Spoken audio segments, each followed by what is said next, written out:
You didn't choose the habit, so why are you blaming yourself? Hello, I'm Judith Davis. When you repeat a habit that isn't good for you, such as overeating, excessive drinking, smoking, avoiding exercise, or a habit that otherwise causes you difficulty, like procrastinating, overspending, or excessive scrolling, you know that these aren't helpful, but you can't seem to stop. We tend to think these are bad habits that we should be able to break with willpower. But that's not how habits work. They get locked in. How does this happen? Most of our unwanted habits began long ago when we were very young. They started as the best responses we could manage at that time for painful feelings. For instance, if a young girl felt unloved by her mother, she might overeat because eating brought comfort. Over time, the pattern generalized. Any discomfort could trigger eating.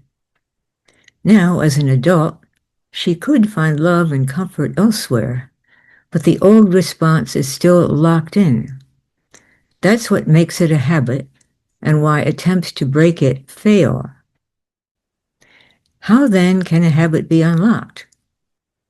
Through my work, I discovered that habits can only change if something interrupts the automatic response. I call this interruption a complex stimulus, a signal that has two conflicting meanings, creating a tiny pause, only a nanosecond, in the habit pattern. In the case of the woman who overeats, a complex stimulus might occur if, when setting the table, she forgets to include a fork. Then, when she sits down to eat, the sight of the unfinished place setting represents both an invitation to eat, but simultaneously, the realization that she cannot yet eat. This causes a pause, only a nanosecond, but enough to unlock the response of overeating and replace it with the response that she doesn't have to overeat. Does one forgotten fork end overeating forever? No. A new solution takes time to reach awareness, but this shows the principle. A moment of interruption unlocks the habit. An inner guide can do this. You can actually create a new mental pathway in your mind, a pathway that I call an inner guide. It can create complex stimuli deliberately, unlocking old habits and replacing them with healthier responses.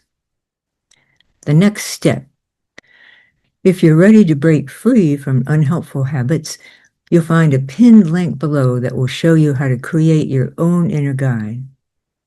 If you already have an inner guide and practice self-hypnosis regularly, I invite you to join the Community for Well-Being, an online community dedicated to supporting individuals who are using the inner guide in their lives.